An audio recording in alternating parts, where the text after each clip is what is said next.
Assalamualaikum warahmatullahi wabarakatuh. Saya Dedi Rahman Syah, Duta Bimbingan dan Konseling 2021 Universitas Riau. Di era sekarang ini, banyak sekali isu-isu pendidikan yang belum terrealisasikan. Di antaranya, kurangnya pendidikan bagi anak-anak jalanan. Di era sekarang ini, banyak sekali anak-anak jalanan yang minim akan pendidikan. Di samping mereka tidak memiliki tempat tinggal, kurangnya biaya kelangsungan hidup, serta mereka banyak sekali yang tidak tercatat di dalam data-data kependudukan. Ini adalah hal yang sangat serius.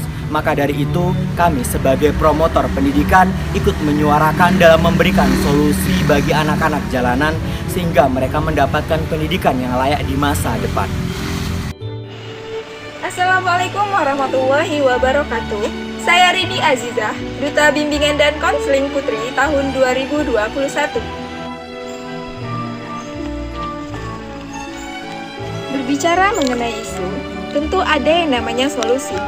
Nah, kali ini kita akan membahas mengenai solusi kurangnya pendidikan bagi anak jalanan.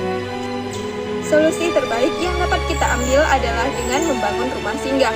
Nah, kita sebagai promotor pendidikan bersama dengan masyarakat sama-sama membangun rumah singgah yang layak untuk anak-anak jalanan. Apa sih sebenarnya tujuan dari rumah singgah ini?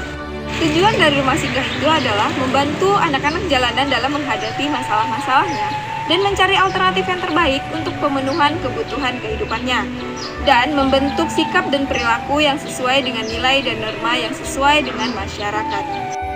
Dengan adanya rumah singgah ini, merupakan upaya agar hak-hak dari anak jalanan ini dapat terpenuhi, yang akan mendorong kelancaran tumbuh dan kembang anak-anak tersebut. Dengan harapan dapat mengembalikan anak-anak jalanan tersebut pada kehidupan normal, seperti anak-anak pada umumnya. Sekian dari saya. Apabila ada kesalahan, saya mohon maaf. Wabillahi taufiq wal hidayah. Wassalamualaikum warahmatullahi wabarakatuh.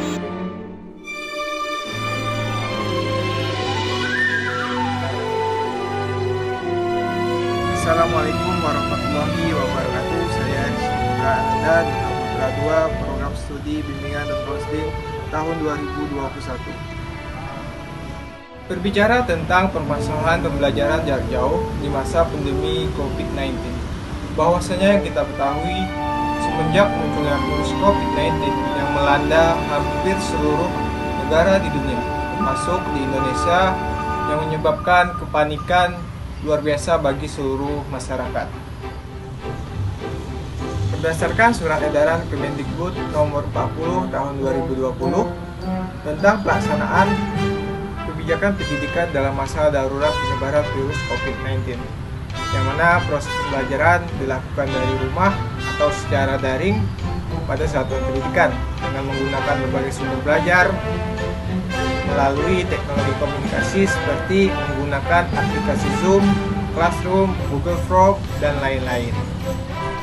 Nah, permasalahan pembelajaran jarak jauh diantaranya adalah belum meratanya akses jaringan internet, mahalnya biaya kuota, dan belum meratanya penguasaan iptek di kalangan pendidik ataupun guru, serta belum siapnya pelaksanaan proses belajar mengajar menggunakan metode pembelajaran jarak jauh, dan kesulitan orang tua dalam mendampingi anak-anaknya melakukan kegiatan belajar mengajar menjadi suatu kendala yang ditemui selama proses pembelajaran jarak jauh.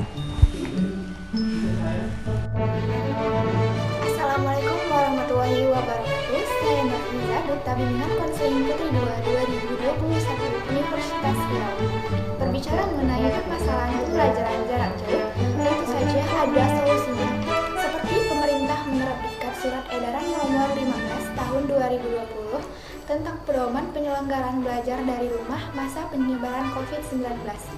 Seperti penggunaan dana BOS untuk mensubsidi kuota guru dan siswa merupakan salah satu kebijakan yang dikeluarkan pemerintah dalam mengatasi mahalnya biaya kuota dalam pelaksanaan pembelajaran jarak jauh.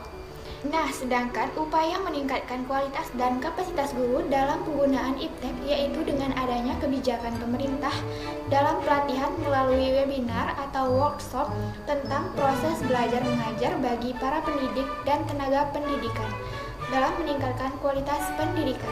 Oleh sebab itu, selama pembelajaran jarak jauh memang diperlukan peran dari orang tua agar bersedia mendampingi anak ketika melaksanakan kegiatan pembelajaran.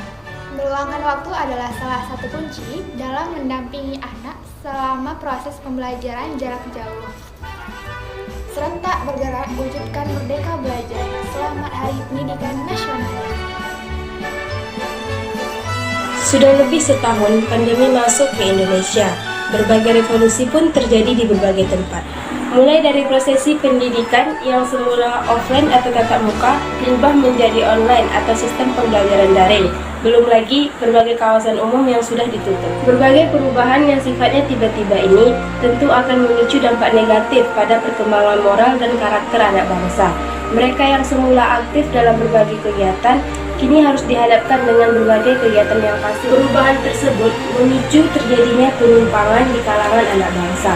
Contohnya, penyalahgunaan kepercayaan orang tua, munculnya sifat individualisme akibat kurangnya bersosialisasi, belum lagi sulitnya orang tua mengontrol sikap dan perilaku anak yang semakin lama semakin liar dan mengarah kepada dampak negatif. Perubahan ini tentunya harus sesegera mungkin diatasi, karena jika tidak akan sulit nantinya untuk merubah sifat dan sikap tersebut. Bagaimana solusi atas permasalahan tersebut? Di sini kami memiliki 3 solusi.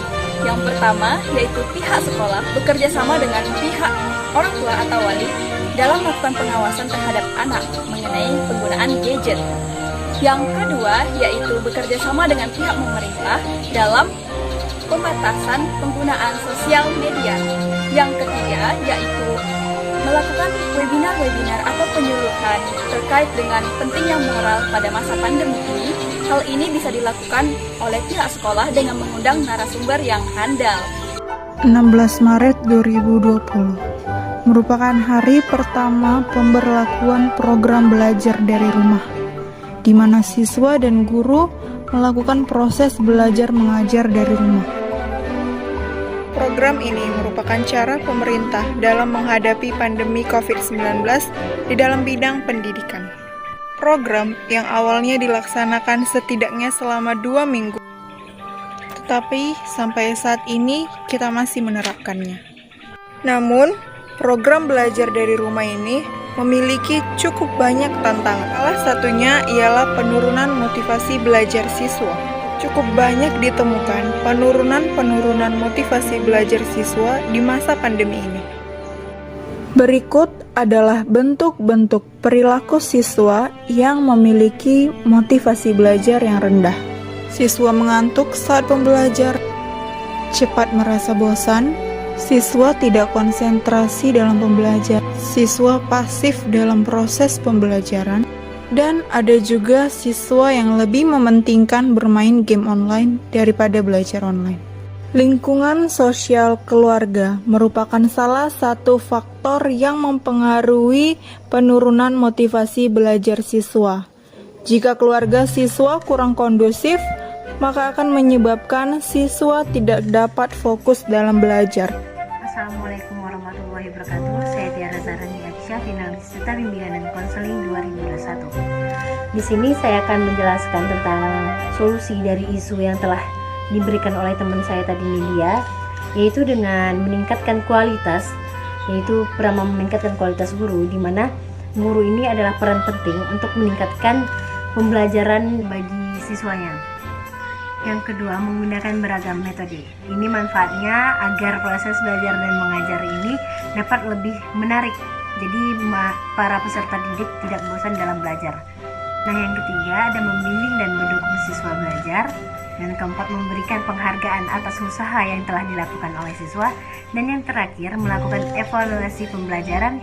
Dengan melakukan evaluasi ini, maka dapat diketahui apakah pembelajaran dapat berjalan efektif ataupun tidak. Nah, di sini jika dirasa tidak efektif, maka dapat melakukan modifikasi pada sistem pembelajaran yang sesuai dengan siswa. Sekian dari saya, wabillahi taufiq wal hidayah. Wassalamualaikum warahmatullahi wabarakatuh.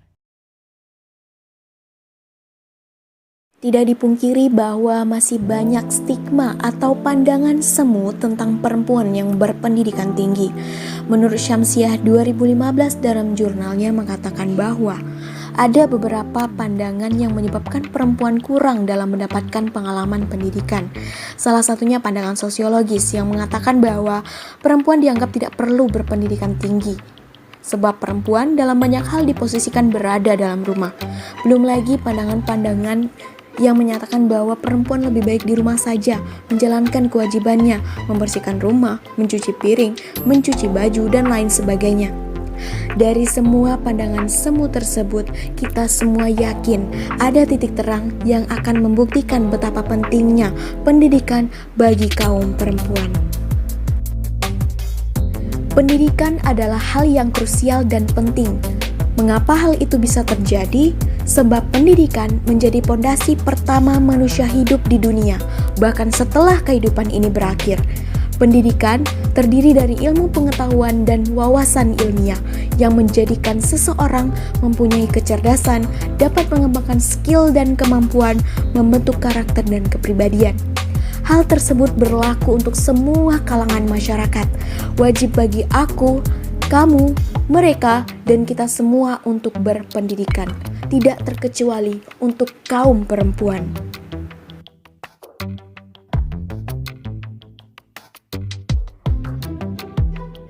Tak peduli akhirnya seperti apa, yang pasti pendidikan tinggi bagi wanita sangatlah penting, karena kita akan menjadi seorang ibu agar kelak dapat melahirkan dan mendidik generasi penerus bangsa yang berkarakter juga berintelektual.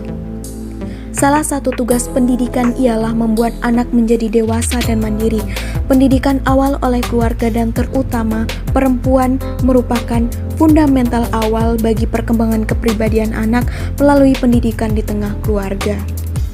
Dari aku, kamu, dan kita semua untuk perempuan Indonesia.